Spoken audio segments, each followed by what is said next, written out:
This podcast is not sponsored or supported by any business or organization. The views reflected on these podcast episodes are my own.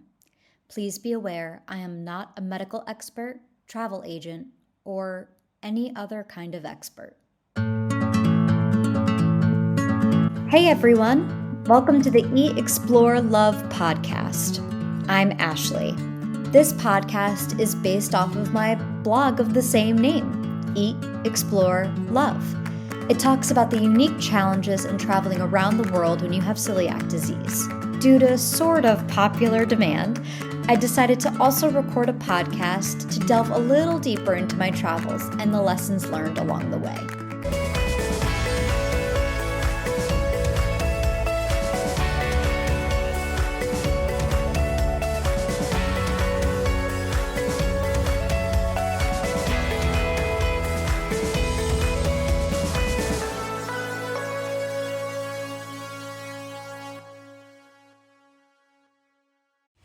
Okay, folks, I cannot believe I am about to say this, but over the past year, between the interviews I've done and the podcast episodes about each city I've gotten to visit, we have somehow reached 100 episodes of Eat, Explore, Love, the podcast.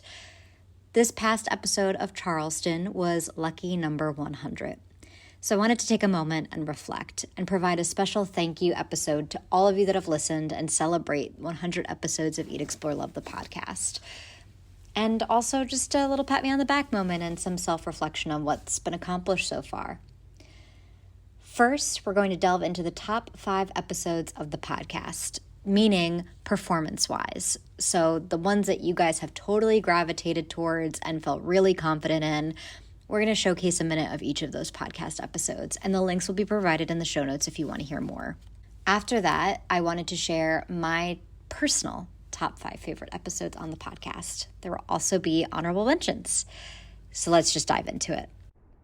Hi everyone. As we approach the end of the year, we are also approaching the end of season 1 of Eat, Explore, Love, the podcast.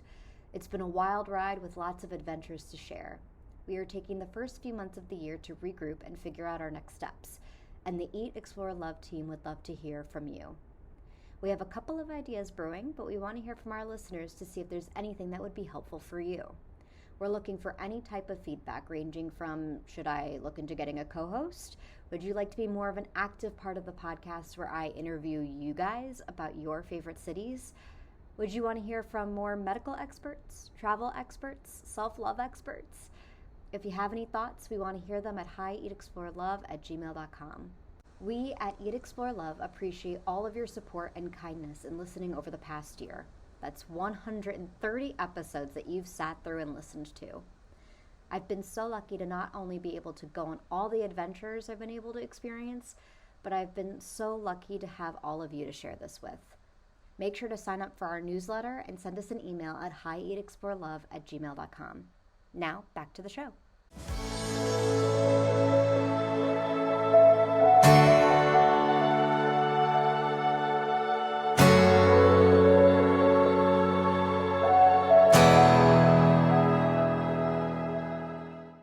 The top performing episode is episode 13, Brussels and some travel tips. I really find this episode interesting. It's nice and short and sweet, and I can't believe that one has been the most amount of listeners that have gravitated toward that podcast episode. So that tells me so much as far as even where we should be taking this podcast for season 2 in the future, which will happen in the new year. So here's a listen to 1 minute of that episode. With Brussels, I was there on a work trip, as I've said, so there was only time to really walk around the city at night. Luckily, Brussels is an easy city to walk about. The city is truly beautiful and reminds me a little bit of Paris, but on a smaller scale. The Grand Place Square seems to be the big touristy spot, which I went to and wandered around that area for a while. While speaking with an Uber driver, he gave me the impression that there wasn't a ton to do in Brussels other than that, but it seems like the perfect place to have a weekend getaway if you're already living in Europe. Or to spend a day or two if you're having a lengthier trip to Europe from elsewhere.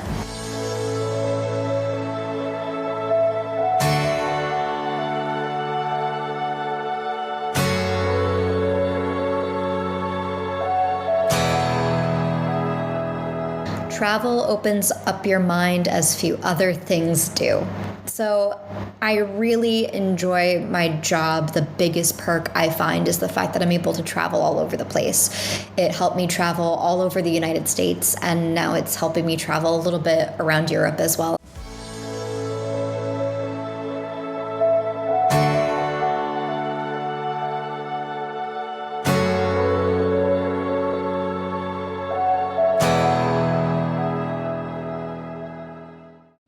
The next episode is episode number 6, Revisiting a City, talking about my visit to Amsterdam.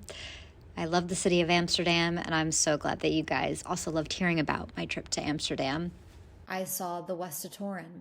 Now, someone had told me that the Westertoren never chimes anymore.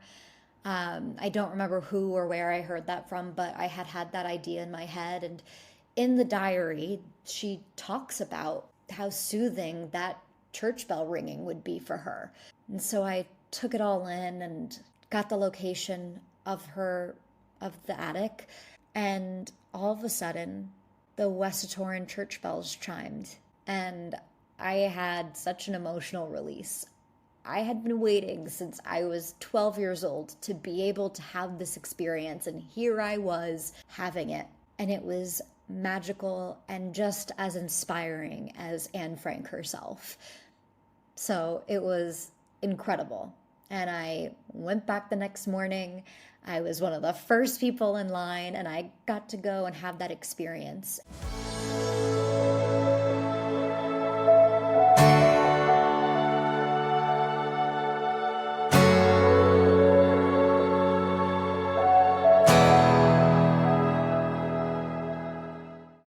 One of the folks I still keep in touch with via social media platforms is Marie DeCosse, who talked about her new platform, Nomad, which as I'm recording this, she just finally was able to launch. So I'm hoping to have her back to talk about the experience of finally having this company up and running.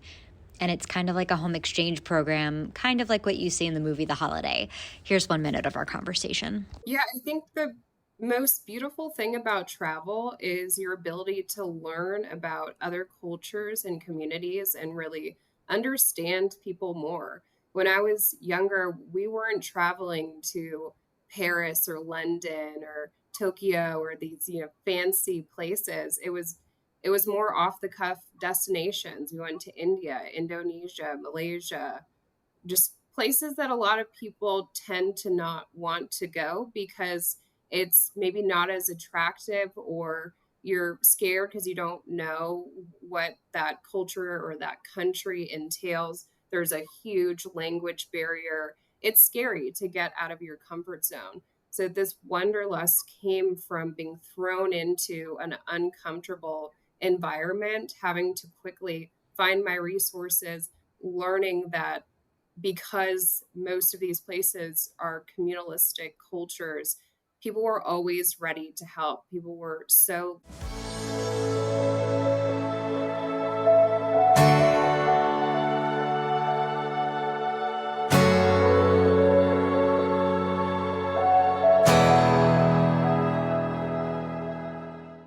Another fantastic interview that I did, and I'm so glad that you guys liked it too, is talking about celiac disease with Dr. Eleanor McGregor.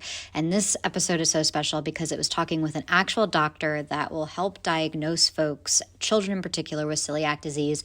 And she has celiac disease. And I think she provided so many answers that I was searching for, and in theory, hopefully conversations that others were hoping for as well. So I'm glad that she's part of this 100th special episode celebration. Take a listen to our conversation. The more awareness we could bring about every person's celiac disease story and their diagnosis story, the better. And unfortunately, the main overlap seems to be that doctors are just not willing to hear and listen when you're saying, "Hey, I'm not feeling well. I know my body and something's not right." And that they're like, "But no, I know better." But I know that. And Yeah. I think it seems the thing that I said in my celiac disease diagnosis story and what you're saying is just unabashedly just advocate for yourself and don't lose that confidence in yourself and knowing that seems to be the message I got from what you were saying of if you know something's up, keep persevering and advocate for yourself appropriately. Yeah, I mean, not all doctors are like that. Not all doctors are going to blow you off. There are good doctors that will listen. So if you are seeing someone and you're like, that person is not aligned with my value system, they are not listening, they're too busy. Who knows? Maybe they just have a really crazy personal life. They have, their mom is dying of cancer. Who knows? But whatever they're going through, it's not working for you. It's totally fine. Just switch. Yeah. Find someone who will listen. Um, I do that work. There's other people that do that work. If you're in North Carolina or you're in California, happy to order celiac testing for you. So if you're worried about that, please reach out. There's plenty of us who will listen.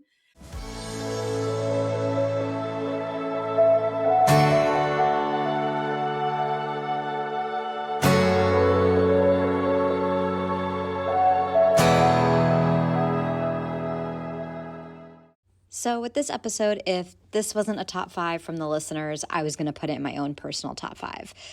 Female solo RV travels with Janelle Jones. It has kind of changed even what I'm thinking about doing with my life. Janelle has really inspired me in a multitude of ways. I'm happy that listeners were as into this episode as I was. I'm even looking into RVs right now and considering, instead of getting an apartment, just getting rid of my storage unit, all the things in it, and living out of a van. But we'll see. I don't think that's going to be likely. But it's something I'm full on considering, and all because of Janelle. So I'm really glad that you guys enjoy this podcast episode. And here's a little sneak preview if you haven't already. Another logistical question that I have, and I think I'm 5'2" on my best day. And I work in video production. At the start of my career, I was a PA, production assistant, for those at home that don't understand film terminology. And I would have to drive these 15 passenger vans. And there was a point where I had to tell them I can no longer accept those jobs because I was too tiny. I couldn't see over the steering wheel.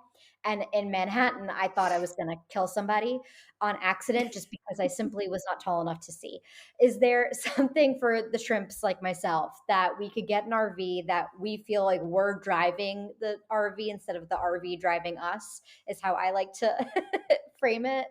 Or if you're a tiny person, maybe have a partner that helps you drive. Well, I am 5'1" and 7/8. That's my official height from the government. I got measured one time for government job, but 5'1" and 7/8. So I feel your pain, short girl. I'm right with you. But I would tell you, RVs, RVs are recreational vehicles. So we tend to think of them as the big motor homes or whatever, but that could be a car camper, that could be a van. Van life is real big now. My RV is 36 feet and I have no problem at all. They make the seats, at least in mine, the seats, they're very adjustable, up, down, side, back. I mean, even, like this even. So for us short people, of course, mine's all the way up and all the way forward. But yeah, that's not really a big issue, actually. But you did touch on something that was important for RVing, was you were not sure, or you didn't want to drive in Manhattan, you're going to kill somebody, you're not sure. It's the mental aspect of RVing. That you can learn to drive anything. I mean, think about it. You can learn to drive a plane, go to lessons, and you can drive a train, go to lessons, go to training, practice, and you can drive a train or plane or whatever, right? Mhm. A Air Force bomber jet, we can learn. It's just training and practice. Same with an RV. Once you have that mental mindset that it's not a scary something to get through, no, it's a challenge and a skill to learn. It becomes this so much easier world. And dare say, I'm relaxed when I drive now. It took me a couple years, to be sure, but I'm relaxed when I drive now. I'm not as scared. I'm not as anxious as I used to be. And it's really opened up a lot to me. And that's what I think that people, it comes out as I'm scared to drive this, or I'm scared to go off on my own. But I think of a lot of it is they're afraid of the mental part they don't have right. And they just don't know how to express that, what it is that's making them so afraid. So it comes out as I'm afraid to drive.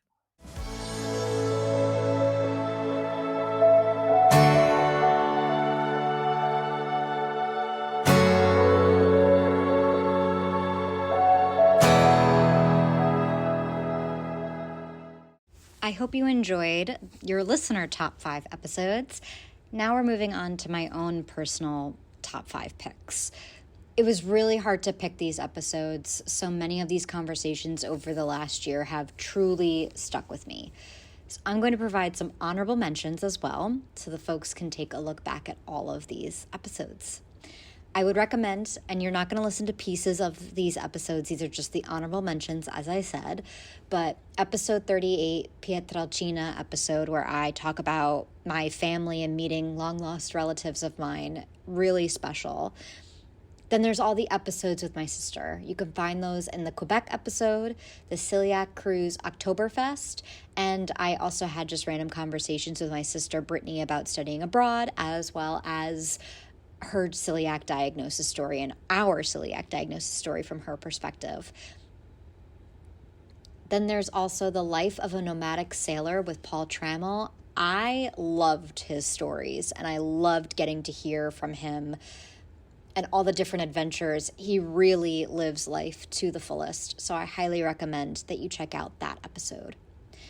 And my final honorable mention is episode 11, which is my episode about talking about an experience I had in London that was very uncomfortable, and it was a conversation I had with my friend Sarah, and we had a pretty tough conversation about women and how we're treated, and it's a little bit of a trigger warning as far as sexual abuse, sexual assaults, or anything like that.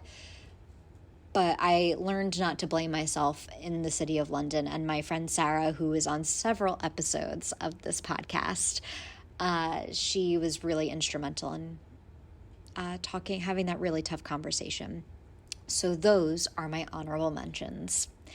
Make sure to take a listen to my top 5 personal favorites, and I'll talk about how they impacted me in one way or another.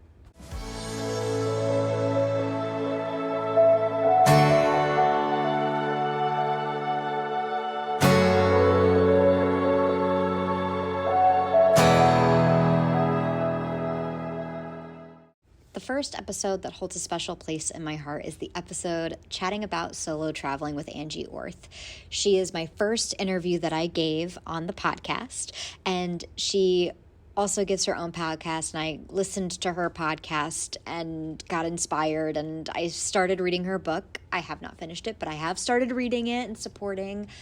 And Angie is just really amazing and made me feel comfortable and confident that I could do this. I could interview people, and I could talk to strangers and get their perspective on travel and all this other stuff. So here's a snippet of that episode. Yes. And I think I also went into it very anti having that kind of evolution. Like, I'm not going out there for Eat, Pray, Love. Like, I don't need that. I already know who I am. I'm not trying to have it. I just want to travel. Like, that was my whole thing. And you can't help but change and evolve as you go.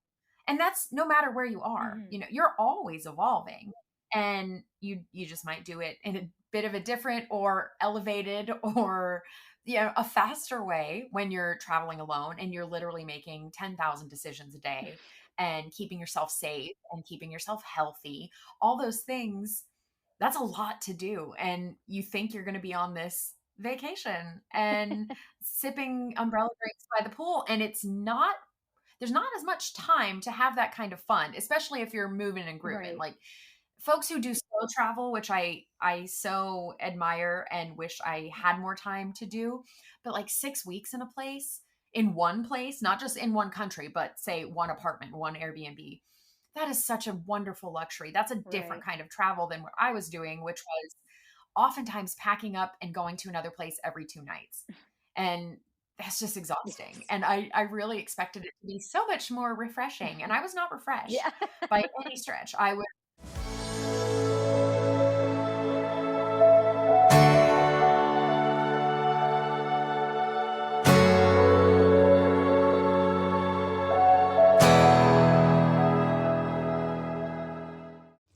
So this is where Ashley the nerd comes out. When I was looking up podcasts, I wanted to see what was out there, what resources were people using. I didn't find many gluten-free podcasts. In fact, I only found one, and that was Gluten Free with You. and with the host Coral. She is amazing and has a lot of really great tips and tricks about really getting yourself started once you have that celiac diagnosis. And she was so kind and let me interview her for my podcast. And so I felt like I had a celebrity A-list star, and which I did for the gluten-free world. But I felt like I had, Meryl Streep on the podcast is how it felt for me. So I hope that you guys enjoy this little snippet of that podcast episode. She gave the best tip that I think out there. And she said, if like you go to the doctors and they're like, no, we don't want to test, like it's not that. You just politely and with all respect say, okay, I totally understand that you don't think it's celiac disease. Can you go ahead and note that in my chart that you don't want to test me because we're ruling that out? And that is like the legal, like no doctor wants to be like, nope, it is not this. Like they wouldn't do that. And then if they give you hard times or whatever, obviously you switch doctors, like, right. Like it, if you don't have one that's going to listen to you or, whatever, and one that isn't educated about celiac disease, like find someone else. But if you're there and you're like, okay, and you can say it with like all respect. Like you could be like, I totally respect like your side. And I understand that you don't think it's celiac disease. Can you just go ahead and notate that in my chart? They're not going to want to notate that in the chart. It's the easiest thing for them to do. Start out with blood work, right? Because the blood work, the IgG and the IgA, that's like your first step of getting diagnosed. Yeah. And so, but you need to be eating gluten when you do that. And so I think that's the trickiest part.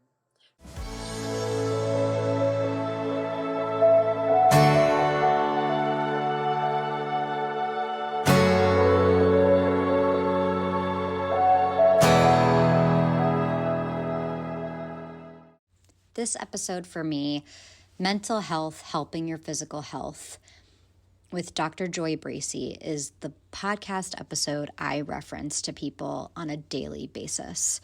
And I take pieces of this conversation and I discuss it a lot in other podcast episodes where it's talking about self-image and body weight and all that other stuff.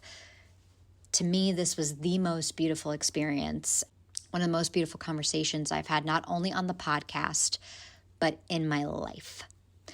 So I just want to say, I love you, Dr. Joy Bracey, and I hope that everybody goes back and listens to this full episode because this 1 minute snippet just simply will not be enough. And she has celiac. So I am intimately familiar with the struggles that you're talking about. And I never have a problem with a skinny woman talking about her own body, or talking about what her experience is. What is very frustrating is when a skinny woman has a lot to say about what fat women should or shouldn't do with their bodies. And that is like, first of all, obesity is a disease, which I hope we get to talk about too. Yeah. Like, it is not a matter of willpower. I am not a less powerful woman because I spent 30 years in an obese body. Like, let me just tell you, like, just to put an end to that. Yeah. But then to talk about the identity crisis, that's what the podcast was about. I literally brought on a therapist who had had weight loss surgery. I had my best friend who is a therapist. I talked to an obesity medicine specialist. I brought my two of my 4 children who are now adults who were obese as children. We talked through like what it was like for you growing up in a chubby body. How did I handle it as your mom? Like, are there things that I could have done better? Like, what was it like for you to have a fat mom who was always trying to lose weight? Like, we are not talking about this. And my children are my heroes. That episode 2 called Shut Up Fatty I'm so proud of. And I hope that moms everywhere will listen to it about how to talk to their kids about their bodies, because I did it wrong.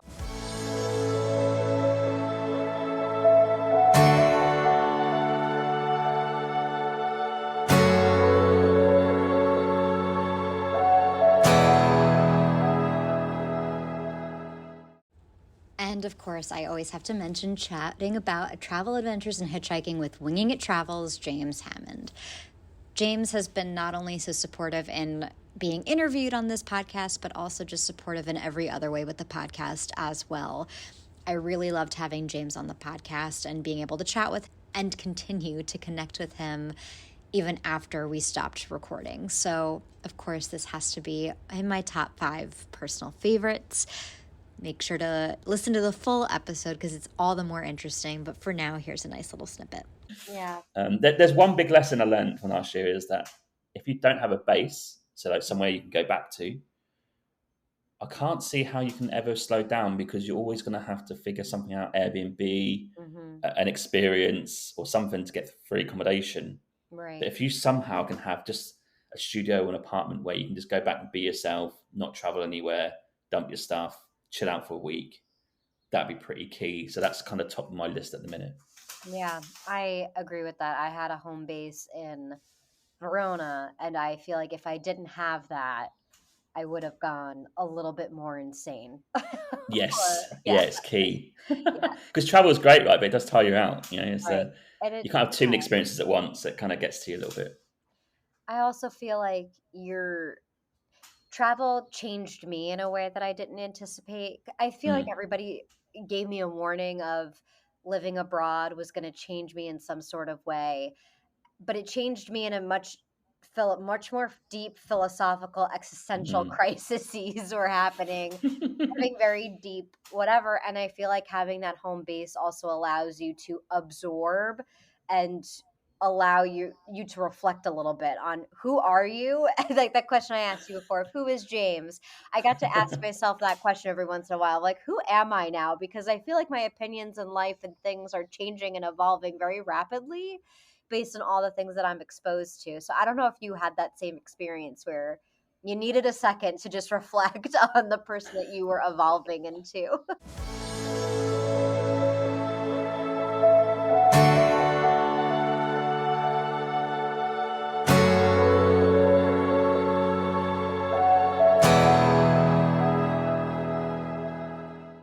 I couldn't let this 100 episode celebration end without talking about Chef Leah.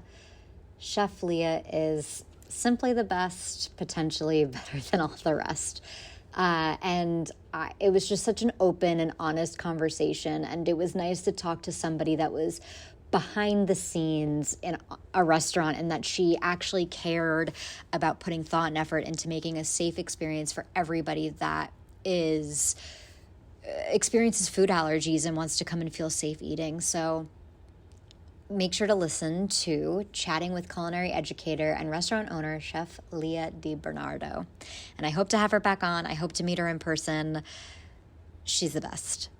Make sure to listen to the full episode, but for now, here's a snippet. Sure. Why I got into this is I've been in food my whole life. My grandfather was a chef. He owned restaurants in New York before I was born. I never got to meet him, but that was carried through to my aunts, my Aunt Rosalia and my Aunt Mildred, who were such amazing chefs. And then my father, who did an apprentice as a butcher when he was 8 years old, right, in the 40s.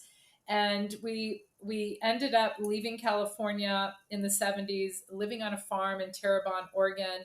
And my father he just wanted to have this moment in his life. We grew all of our food. We butchered, animals, for our food. There was no waste. It was nose to tail. He aged prosciutto. We had everything with mold in this little dark room that we were shaving. I learned to shave mold off correctly. And, we made cheese, we made ricotta, we made everything. And I'm the youngest of 6. So I grew up with this and I was so immersed in it. And surprisingly enough, to so many people now, I was a very shy, quiet child, which is hysterical because I'm not that as an adult at all.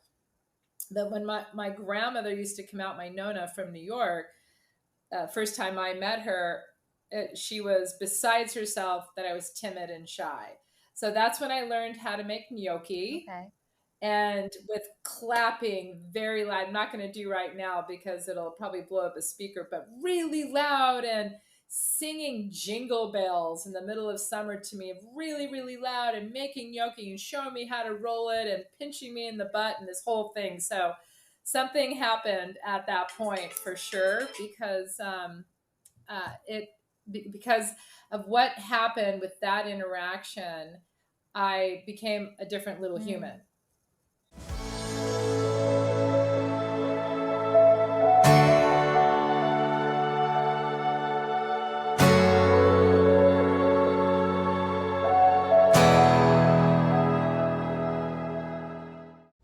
So, folks, those are my top 5 favorite episodes, and you got a little sneak preview of 10 different episodes in this one big episode. Please go check out the show notes and see all the links and listen to all the full episodes that these snippets are based out of. So I felt like I always do wrap-up questions at the end of every episode, and then I always ask per city for myself, but I never ask the ones for my guests that I ask. I don't ask that of myself. So I figured for this special 100 episode marker, and I'm probably going to do this every 100 episodes just to see if the answers change for myself. And if you're interested, hope so. But here are the wrap-up questions I always ask. Favorite food city I've ever visited? I would say Barcelona.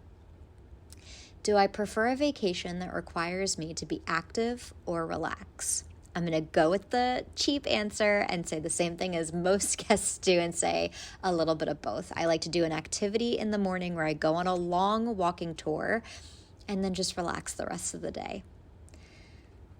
City where you learned the most about yourself? I think London is going to be my answer. And where can the people find me? Well, you can find me on the blog, Eat, Explore, Love, the podcast. You can email me at hieatexplorelove@gmail.com. You can go on TikTok, Instagram, and Facebook, where I'm on Instagram, hieatexplorelove, and everywhere else it's Eat, Explore, Love. So I can't wait to hear from you guys, and I want to hear more on your favorite episodes that you've heard so far and hopes and dreams of what you hope to see in the next 100 episodes. We are going to be changing the format. The rest of this year is going to be the podcast format that you know and love. And then next year when we start season 2, we're going to shake things up a little bit. And I would love to hear anybody's ideas of what they want to hear more of, what they want to hear less of. Maybe it's just less of me and just stop doing the podcast. I'm also open to hearing that. But I can't wait to hear everybody's thoughts. Thank you for listening and supporting for 100 episodes. Here's to plenty more.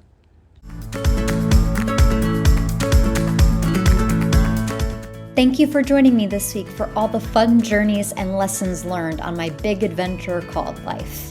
For more information on the different cities discussed, check out the blog posts on hieatexplorelove.com, posted every Monday, Wednesday, and Friday. If you have any questions or fun stories to share, feel free to reach out at hieatexplorelove@gmail.com. Until next week, remember to eat well, explore the world, and love yourself. See you next time. This episode is produced, scripted, and edited by me, Ashley. Special thanks to Sarah Mientka.